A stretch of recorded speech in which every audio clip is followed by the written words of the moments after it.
Let's start our first news with Max Holloway, who appeared to be genuinely annoyed by Islam Makhachev's celebration at UFC 330. Max was watching the fight on his phone when Islam was shown posing with two championship belts. But almost immediately, Max noticed something that caught his attention.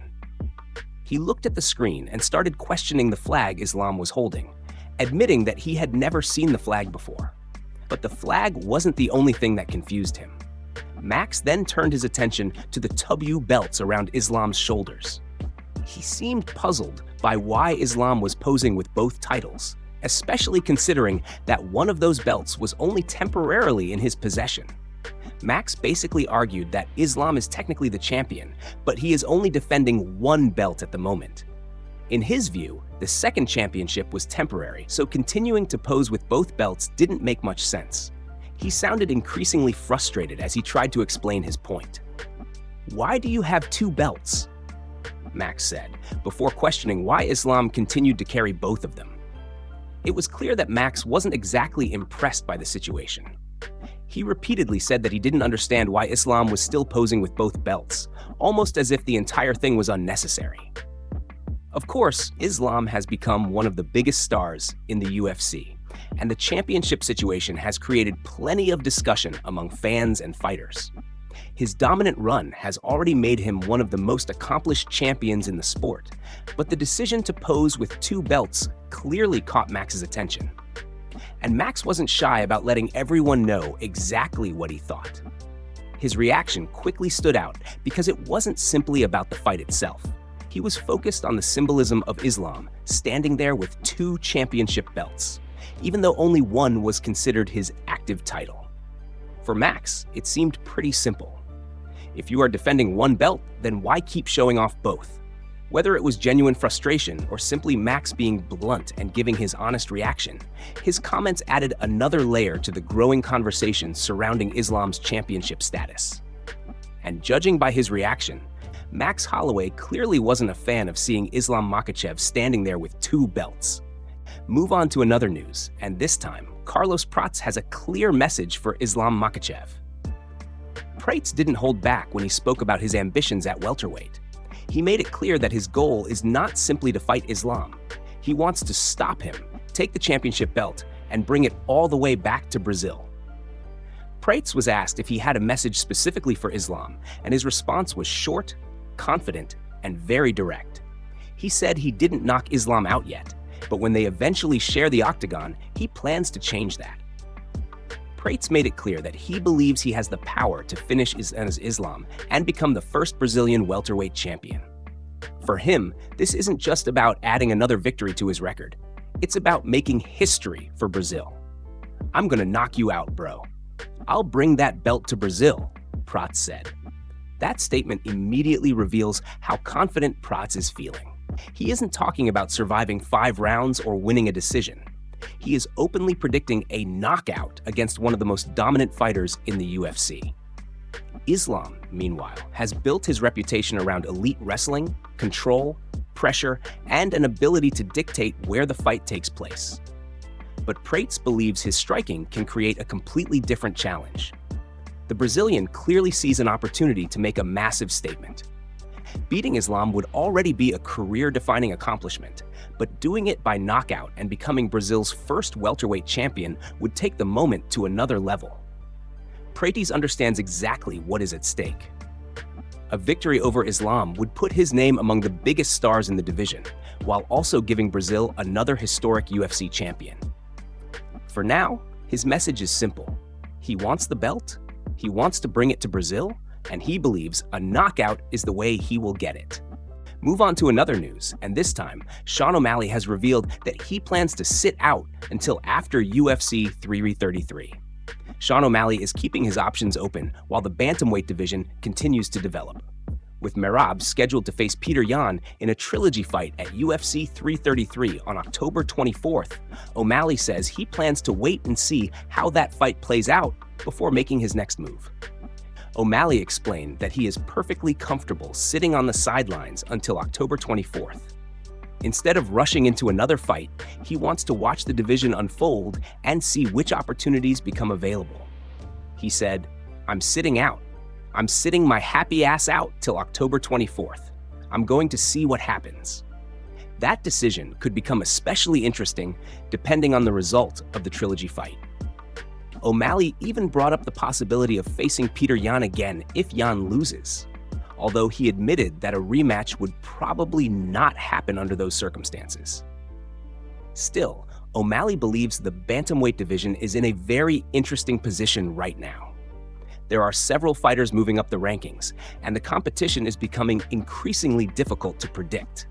He specifically mentioned Song Yadong and Umar Nurmagomedov as two fighters to watch. A major fight involving those contenders is already scheduled, and O'Malley believes it could have a significant impact on the division. At one point, O'Malley even realized that the fight was happening sooner than he initially remembered. He thought it was next weekend, then corrected himself and realized it was actually 2 weekends away. For now, Sean O'Malley appears content to wait. Rather than forcing his next matchup, he wants to watch UFC 333 unfold first and then decide where he fits into the picture. His message is clear. He is not rushing back, and October 24th could determine what comes next for him. Move on to another news, and this time, Chael Sonnen has revealed a fascinating conversation he recently had with Daniel Cormier about Islam Makhachev. According to Cormier, Islam was carrying an enormous amount of pressure heading into UFC 330.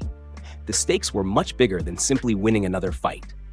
Islam had the opportunity to break Anderson Silva's legendary UFC winning streak record, and that is exactly what he did. By defeating Ian Gary, Islam secured his 17th consecutive UFC victory, officially surpassing Silva's previous record of 16 straight wins. Sonnen explained that he spoke with Cormier shortly after the fight. Cormier has been a longtime supporter of Islam, and the two trained together as teammates. Because of that relationship, Cormier believes he understood the pressure Islam was dealing with better than most people. According to Sonnen, Cormier said the public may not have fully realized what Islam was carrying into the Octagon. The pressure came from everywhere. The media constantly asked Islam about the record. Articles were being written about it, fans were discussing it, and every interview kept bringing the same subject back into focus. Islam knew that 17 straight UFC victories were on the line, along with the opportunity to surpass one of the greatest records in UFC history. Despite all of that pressure, Islam still got the job done. Sonnen also discussed Ian Gary's approach during the fight. He said Gary tried different tactics to disrupt Islam and make him uncomfortable, but Sonnen believes Gary may have spent too much time trying to gain Islam's approval. In Sonnen's view, Gary seemed too focused on being liked by Islam instead of simply imposing himself on his opponent. For Islam, however, none of that mattered in the end. He walked into UFC 330 carrying historic expectations, dealt with the pressure, and walked out with a record-breaking 17th consecutive UFC victory. Move on to another news, and this time, Chael Sonnen is talking about the enormous pressure Islam Makhachev faced heading into UFC 330. There was a lot riding on Islam's shoulders before the fight, and according to Sonnen, the constant attention surrounding Anderson Silva's record may have added even more pressure than people realized. The media repeatedly asked Islam about the possibility of breaking Silva's legendary UFC winning streak. Every interview, every article, and every discussion seemed to bring the record back into focus. Sonnen revealed that he recently spoke with Daniel Cormier, one of Islam's biggest supporters and former teammate. Cormier believes the public may not have fully understood just how much pressure Islam was dealing with before stepping into the Octagon. According to Sonnen, Cormier emphasized that this was not simply another fight for Islam. The opportunity to break Anderson Silva's record was on the line, along with the chance to record his 17th consecutive UFC victory. Those are enormous stakes for any fighter. Cormier explained that while fans may not always think about those details, Islam was forced to think about them because everyone around him kept bringing them up. The media continued asking about the record, articles continued being published, and the pressure continued building. Then Islam had to walk into the Octagon and deal with Ian Gary at the same time. Sonnen also praised the challenge Gary presented. He said Gary tried different ways to disarm Islam and disrupt his rhythm during the fight. However, Sonnen had another interesting observation. In his final assessment, he felt Gary spent too much time trying to be liked by Islam instead of simply focusing on beating him. Despite all the pressure, Islam ultimately came out on top. He secured his 17th straight UFC victory and officially moved past Anderson Silva's previous record of 16 consecutive wins. That made the achievement even more impressive, considering the expectations surrounding him before the fight. Islam now holds one of the most remarkable winning streaks in UFC history, and his next challenge could come against either Carlos Prates or Michael Morales. For now, though, Islam has already proven that the pressure surrounding his name, his legacy, and the record was not enough to stop him. Move on to another news. And this time, Kamaru Usman believes he would have been Islam Makhachev's toughest stylistic matchup at welterweight. Usman explained that his confidence comes from his elite wrestling background and the way his style would match up against Islam. In his view, the current welterweight division simply doesn't have many fighters with the grappling ability necessary to truly challenge Islam in that area. Usman pointed out that he had been saying this for a long time, even before Islam officially moved up to welterweight. He explained that he was watching the division and could see several talented young fighters developing into future killers. However, when he looked at the current styles across the division, Usman believed his own skill set could create a unique problem for Islam. Usman emphasized that in MMA, styles make fights. He believed his wrestling, physical strength, and experience would have given him the tools needed to compete with Islam and potentially neutralize some of the strengths that have made Islam so dominant. But Usman also acknowledged the criticism he received when he talked about the possibility of facing Islam. He said people told him he didn't deserve the opportunity and questioned why he should get that matchup. Usman admitted that he understood where the criticism was coming from, and eventually he decided to take a step back. He spent some time sitting on the shelf instead of forcing the situation. Then, as his career continued, Usman took other opportunities and made different choices. Unfortunately, things did not play out exactly as he had hoped. Still, his belief in the matchup remains clear. Usman isn't claiming that defeating Islam would have been easy. Instead, he believes his style was uniquely suited to give Islam one of his most difficult challenges at welterweight. With elite wrestling on both sides, the matchup could have created a completely different tactical battle from the fights Islam has faced throughout his career. For Usman, the biggest advantage would have been simple. He believes he could match Islam where many other welterweights cannot. Move on to another news, and this time we're looking at whether Islam Makhachev has had to change his style after moving up to welterweight. At UFC 330, Islam didn't look quite as dominant as many fans were used to seeing from him at lightweight. That has raised questions about whether the move to a heavier division is forcing him to approach fights differently. At lightweight, Islam was often considered one of the bigger and more physically imposing fighters in the division.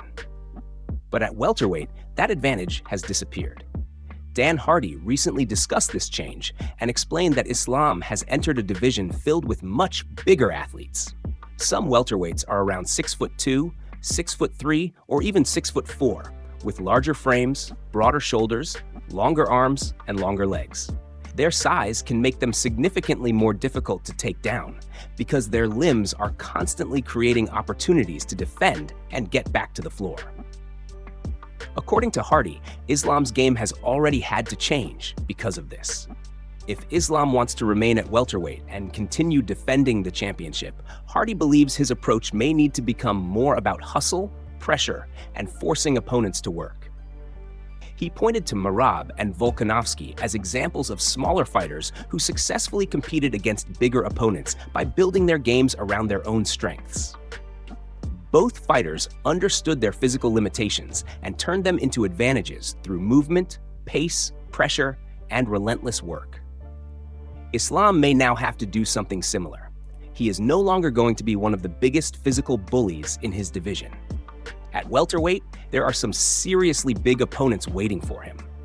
Names like Michael Morales, Carlos Prates, and potentially Ian Gary represent a completely different physical challenge. The most interesting part is seeing how Islam adapts after experiencing what a true welterweight feels like inside the octagon. His wrestling, control, and technique remain dangerous, but moving up means he can no longer rely on size advantages the way he sometimes could at lightweight. Now, Islam has to prove he can adapt, evolve, and remain dominant against fighters who are naturally bigger than him.